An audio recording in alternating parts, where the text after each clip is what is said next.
Voilà, mon parcours professionnel, moi je suis conseiller d'État.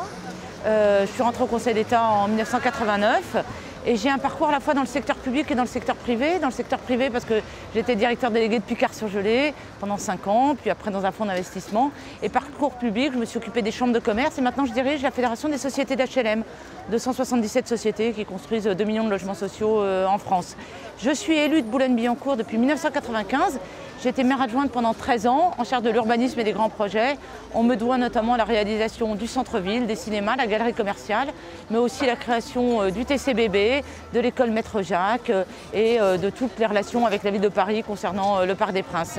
Je suis depuis 2008 conseillère municipale de Boulogne-Billancourt, on va dire d'opposition de droite à la mairie, notamment parce que je m'oppose au projet sur l'île Seguin.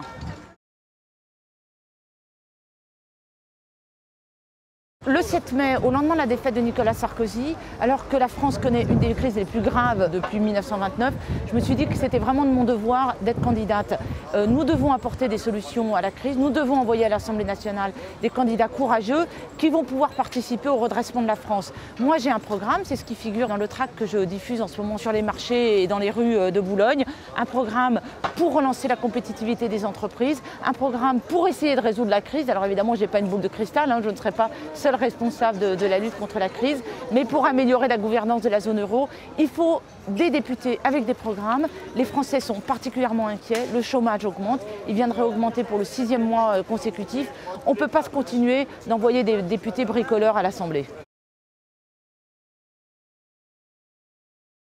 Aujourd'hui, les deux préoccupations telles que je les vois à Boulogne, c'est d'abord la crise, c'est-à-dire où est-ce qu'on va en France avec le chômage qui augmente, notamment le chômage des jeunes. Vous savez qu'on est un pays de l'OCDE où le chômage des jeunes est le plus important, donc ça c'est la préoccupation majeure des Boulonnais et également l'inquiétude sur la zone euro, c'est-à-dire est-ce que la Grèce va sortir de la zone euro, mais plus gravement, est-ce que l'Allemagne va sortir de la zone euro et dans ces cas-là, quelle va être la situation économique française? Moi, c'est les deux choses principales dont me parlent les Boulonnais lorsqu'ils parlent de la situation économique générale. Bien sûr, ensuite, les Boulonnais me parlent des problèmes boulonnais.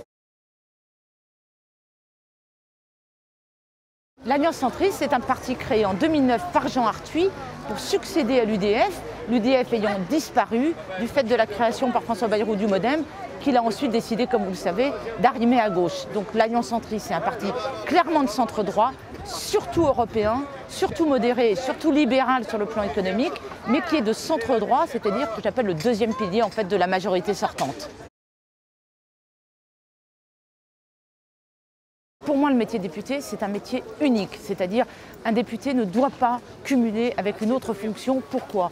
D'une part à cause des conflits d'intérêts, d'autre part parce que dans ces cas-là, il serait plus sensible aux lobbies locaux. Quand vous êtes député, maire, eh bien évidemment vous défendez surtout des intérêts locaux au lieu de défendre des intérêts nationaux. Pour moi, un député, il défend l'intérêt national de la France et aujourd'hui, son objectif prioritaire, ça doit être de participer au redressement économique de la France. C'est pour ça que j'ai déjà annoncé dans mon programme que si j'étais élue, je voulais siéger à la Commission des finances, travailler sur la réforme des retraites, travailler sur la TVA sociale et travailler sur la lutte contre les déficits et la dette.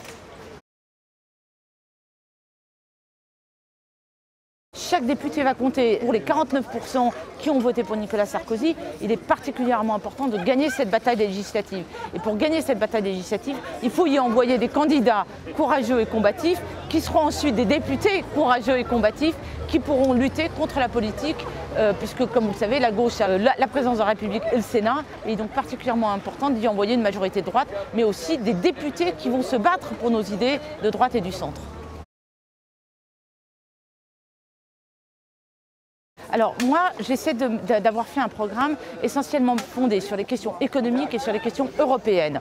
Donc sur les questions européennes, je pense que tout le monde est conscient maintenant qu'on ne sortira pas de cette crise sans une amélioration de la gouvernance de l'Europe. Donc un point fort de mon programme, c'est de dire qu'il faut mettre en place une gouvernance de la zone euro avec un ministre des Affaires économiques et financières européen qui gérera au niveau européen, c'est-à-dire au niveau des pays de la zone euro, ces questions. Ça, c'est quand même le point fort de mon programme. Le deuxième point fort, c'est la réduction de la dette et des dépenses publiques. Aujourd'hui, le gouvernement socialiste parle d'augmentation des impôts, donc d'augmentation des recettes. Moi, le point fort, c'est réduire la dépense publique. Et nous avons des pistes énormes de réduction des dépenses publiques. Et la première, c'est réduction du nombre des collectivités territoriales. Je veux réduire définitivement le millefeuille des collectivités territoriales qui sont une source de dépenses considérable. Je veux réduire les dépenses en matière de transport et d'aménagement du territoire et il faut absolument, en 4 ans, réduire à 0 le déficit de la France. C'est, si je veux dire, les 2 points forts de mon programme. Après, il y avait un point sur la circulaire sur les étudiants étrangers, il y avait comment améliorer l'autonomie des universités et des hôpitaux, qui là aussi est une source d'économie. Mais c'est presque anecdotique par rapport à ces 2 points forts, la réduction de la dette et la gouvernance de la zone euro. Alors, je vais vous dire que la Grèce sorte de l'euro, c'est très ennuyeux pour les banques et les entreprises françaises qui ont des intérêts en Grèce, mais c'est peut-être finalement la seule solution pour que la Grèce s'en sorte, puisque comme vous savez, elle a un système productif égal à 0. Ce qui m'inquiète beaucoup plus, moi je vais vous dire, c'est que l'Allemagne sorte de la zone euro et crée un euro fort avec les pays du Nord, en laissant la France dans la zone euro actuelle. Parce qu'à ce moment-là, on serait le pays le plus fort de la zone euro faible, avec tous les handicaps, c'est-à-dire une monnaie trop forte, une industrie non compétitive, et l'Allemagne qui, elle, gérerait avec les pays du Nord une zone euro différente. Et c'est ça le risque principal que nous devons éviter, et c'est pour ça que nous devons mettre en place avec nos partenaires allemands une gouvernance beaucoup plus soudée qu'elle ne l'est aujourd'hui.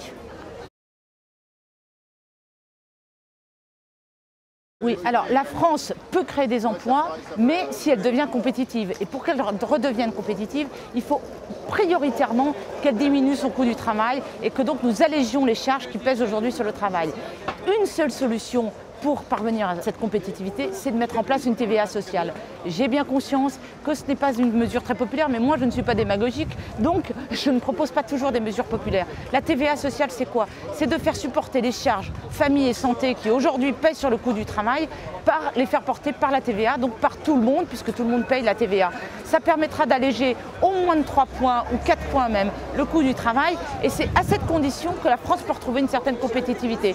Deuxième solution, les PME. Ce ne sont pas les grands groupes qui créent de l'emploi en France, c'est vraiment les PME. Et c'est les PME qui doivent être aidées, notamment par cet allègement du coût du travail. Elles doivent être aidées par les réseaux intermédiaires, par les chambres de commerce, par l'État, mais vraiment pour gagner des parts de marché en France.